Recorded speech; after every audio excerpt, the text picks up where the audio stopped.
Assalamualaikum warahmatullahi wabarakatuh.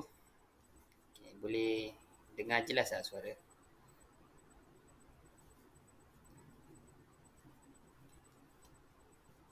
Boleh dengar jelas? Alhamdulillah. Kalau tak dengar jelas, bagi tahu ya.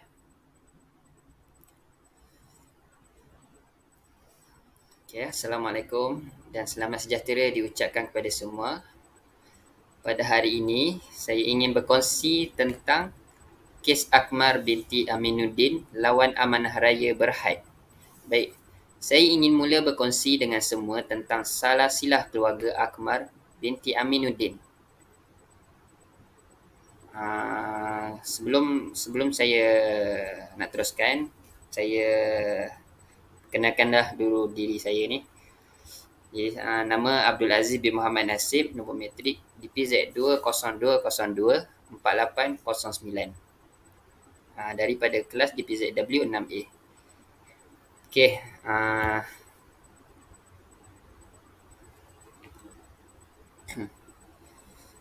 sekejap ya, slide tak keluar.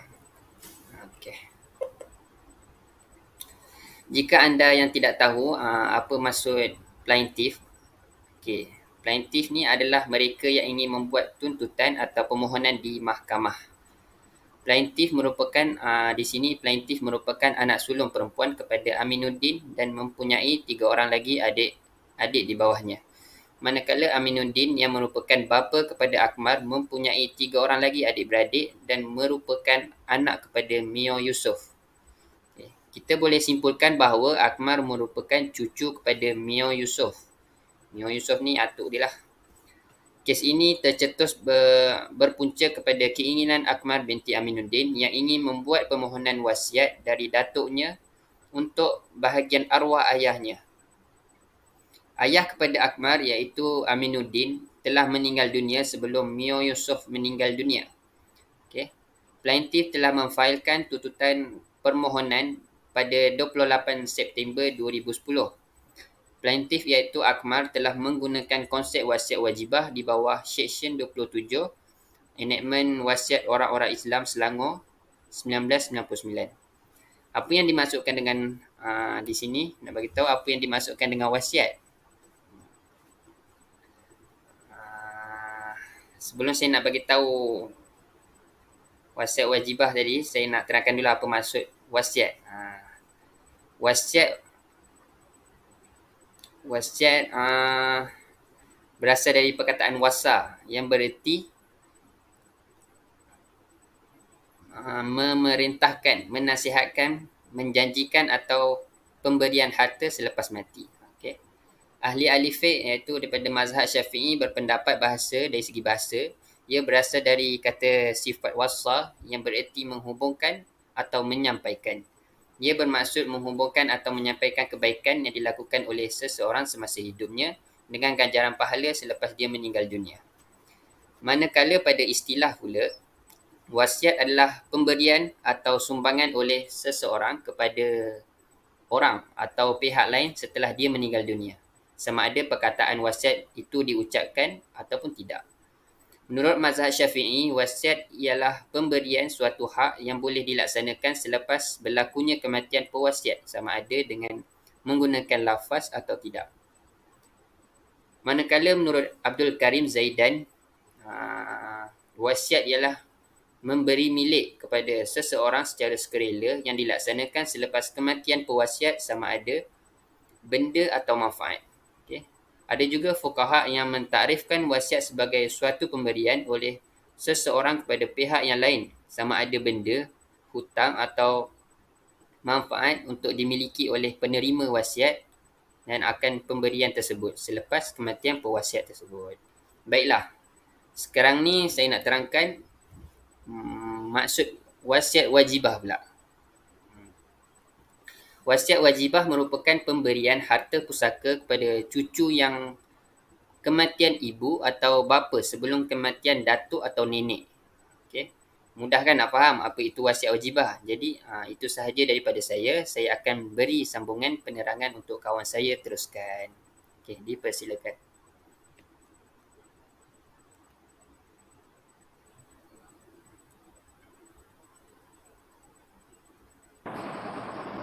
Okay, bismillahirrahmanirrahim. Assalamualaikum warahmatullahi wabarakatuh. Saya Nur Aina Zamri, DPZ 2024582 daripada DPZ W6A. Okay, dalam pengenalan tadi, ada pembentang sebut bahawa plaintiff ni gunakan konsep wajibah bagi memfailkan permohonan. Okay, tahu ke kita apa itu wasiat wajibah? Okay, maksud wasiat juga dah diterangkan oleh presenter saya sebelum ni lah. Jadi saya di sini hanya untuk mengulas dan menerangkan apa itu wajibah.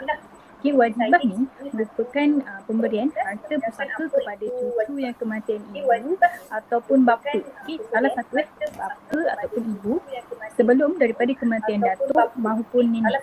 Okay, dekat Malaysia ni perkara berkaitan dengan wasiat wajibah ni merupakan satu perkara yang kurang diketahui oleh sebahagian masyarakat.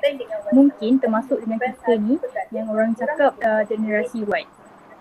Sebab apa? Sebabnya kebiasaannya cucu-cucu yang kematian ibu atau bapa sebelum daripada kematian datuk atau neneknya kebiasaannya terhalang lah daripada kita terima harta pusaka. Sebab datuk atau nenek tu pun mesti ada anak lelaki yang lain dan yang masih hidup. Okay, sebab itu dekat Malaysia ni kurang orang faham maupun orang gunakan konsep wajibah ni. Okay, saya sediakan satu contoh seperti di mana si A iaitu kita letak sebagai ibu. Jadi si ibu ni meninggal dunia dan meninggalkan seorang anak lelaki iaitu diberi nama Ali. Okay, maknanya dekat sini ibu ni ada Ali, tapi ibu ni juga ada seorang lagi anak lelaki kepada suami dia iaitu dikenali sebagai Abu. Saya tak pasti sama ada Ali dan Abu ni mungkinlah adik-beradik tiri yang sama ibu tapi lain bapa. Sebabnya ayah si Abu ni dah meninggal awal dari si ibu. Okay, jadi si ibu ni meninggal dunia, seluruh harta yang si ibu ni ada diterima oleh Ali, sedangkan Abu ni dia tak dapat apa-apa bahagian, seolah-olah macam dia disisir oleh adik dia, mungkin adik tiri ke abang tiri ke macam tu lah. Okay, maka disebabkan tu untuk berlaku adil kepada si Abu ni tadi, wujudlah penggunaan wasiat wajibah. Seterusnya termasuk pula kepada kronologi kes. Kronologi kes ni saya akan ambil yang penting pada tahun 1969, 2 hari bulan 1, bapa kepada PNP iaitu Akmal ni tadi meninggal dunia dan meninggalkan 4 orang anak diambil alih penjagaan oleh datuk mereka lah. Okay, pada 13 Februari 2019, datuk yang menjaga 4 cucu ni tadi turut meninggal dunia dan meninggalkan seorang anak lelaki, seorang isteri dan juga seorang anak perempuan berserta dengan 4 cucu ni tadi. Maknanya dia ada isteri, dia ada anak kandung dia 2 orang, seorang lelaki seorang perempuan dan juga 4 cucu dia yang dia dijaga oleh datuk ni tadi daripada kecil lah. Okay. Pada 14 hari bulan 5 2012, mahkamah mengarahkan plaintiff untuk membuatkan hujahan berkaitan dengan kekeliruan pemakaian istilah cucu dan juga kanak-kanak. Mungkin Akmal ni tadi dia buat permohonan pemakaian wasiat wajibah ni sebabnya nama dia, ini cucu tapi ada konflik lah dekat situ kan. Kiranya saya keliru antara kanak-kanak dengan cucu. Jadi pada 28 Disember 2010, plaintiff ni dia mulalah filekan hujahan dia. Pada 17 Januari 2011, prosiding mahkamah bermula dan pada 17 keputusan mahkamah memutuskan bahawa kedua pihak perlu mengemukakan hujahan secara lisan. Dan akhirnya mahkamah putuskan permohonan yang dibuat oleh plaintiff iaitu Akmal ni untuk kiranya orang cakap menyatakan hak diorang lah kan, harta diorang daripada 4 orang ni ditolak. Okay, secara tepatnya tarikh bila tu tak dapat dipastikan sebab dalam artikel tu pun tak dinyatakan, tapi yang confirmnya permohonan mereka ni ditolak. Itu saja. Sekian, terima kasih.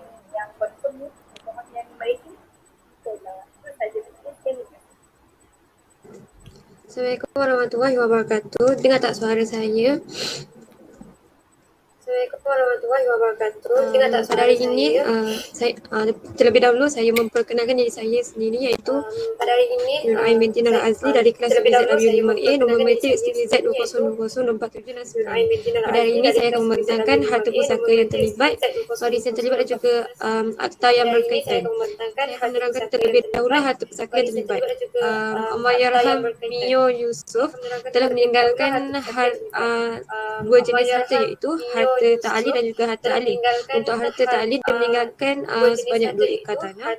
Harta alih dia meninggalkan sebanyak 50,000 wang ringgit dan juga 2 jongkong emas seberat 2 kilogram. Next slide. 2 jongkong emas seberat 2 kilogram.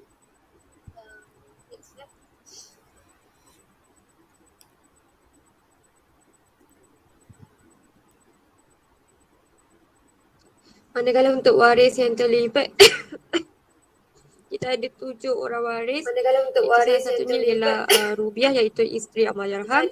Yang kedua ialah Aminur Rashid, anak lelaki Allahyarham. Adilah, anak perempuan Allahyarham. Akmal, cucu perempuan Allahyarham. Azmir, cucu lelaki Allahyarham. Azlin, cucu perempuan Allahyarham, dan juga Azrul, cucu lelaki Allahyarham. Daripada Akmal sehinggalah Azrul merupakan adik-beradik lain. Daripada Akmal sehinggalah Azrul merupakan adik-beradik lain. Slide yang seterusnya.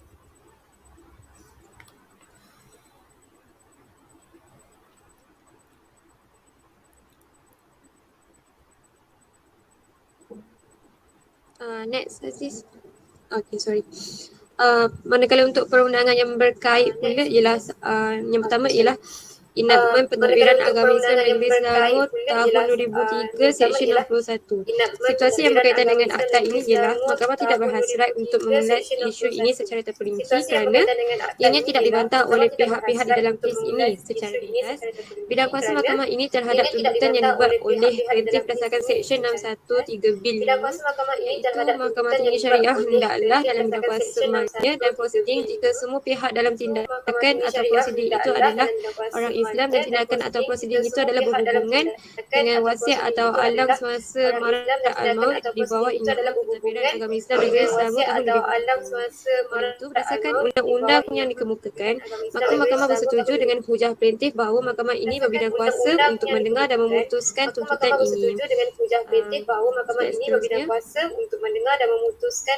ini. Slide seterusnya.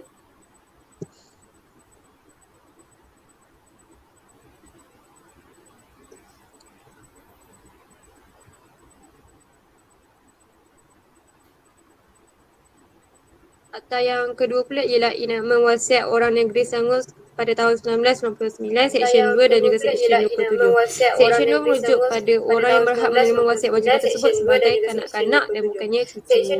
So, plaintiff kat sini tidak layak untuk menerima wasiat wajibah tersebut kerana beliau bukanlah walaupun beliau merupakan cucu pada Allahyarham Mio Yusof, tapi beliau hendaklah menuntut wasiat wajibah itu semasa beliau masih seorang kanak-kanak.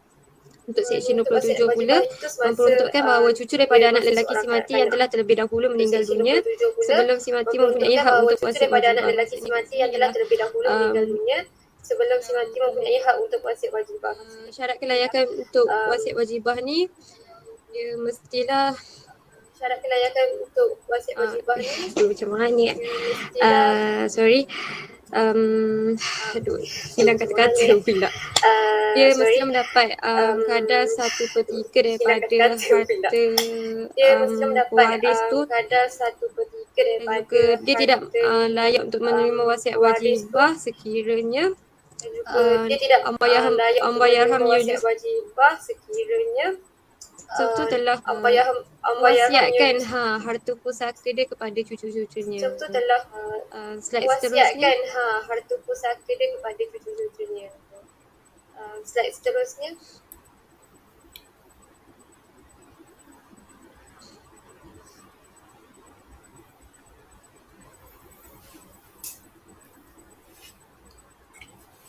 Akta yang ketiga pula ialah Akta Kanak-Kanak tahun 2001 Seksyen 2. Kanak-kanak artinya seseorang yang di bawah umur 18 tahun. Dan akhir sekali ialah Akta Kebangsaan, Akta Bahasa Kebangsaan 1963, Seksyen 6, teks bagi segala rang undang-undang yang akan dikemukakan atau pindaan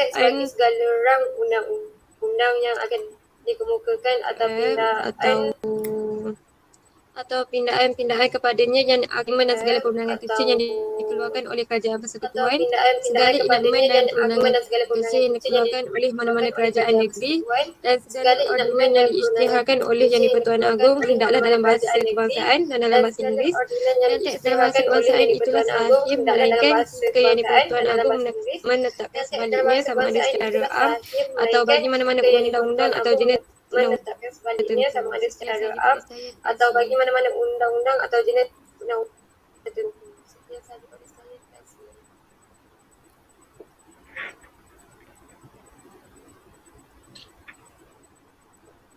Okey, seterusnya saya Nurul Zulaika binti Din, DPZ 20202467 dari kelas DPZ 26B. Okey, kesimpulan bagi kes ini adalah di mana asas pelaksanaan wasiat wajib bayi ini adalah berdasarkan kepada maslahah dan kebajikan insan. Okey, dalam situasi hidup pada hari ini, maslahah ahli-ahli waris yang dalam keadaan memerlukan tapi terhalang daripada mendapat bahagian pusaka perlu ditentukan mengikut maqasid syariah, iaitu memelihara keturunan dan memelihara agama itu sendiri. Okey, keputusan yang diperolehi daripada kes Akmal binti Amiruddin lawan Amanah Raya adalah mahkamah memerintahkan samai penyertaan tuntutan preemptif ditolak dan dibatalkan.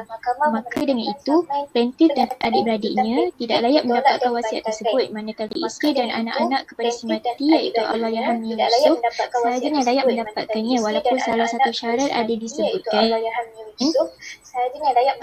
bahawa cucu merupakan salah seorang ahli waris yang layak menerima wasiat.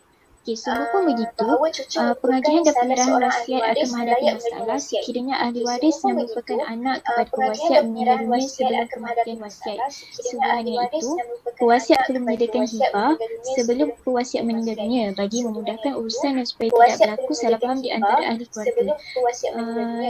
Di antara ahli keluarga sahaja yang layak mendapatkannya. Di antara ahli keluarga sahaja. Maka dengan itu,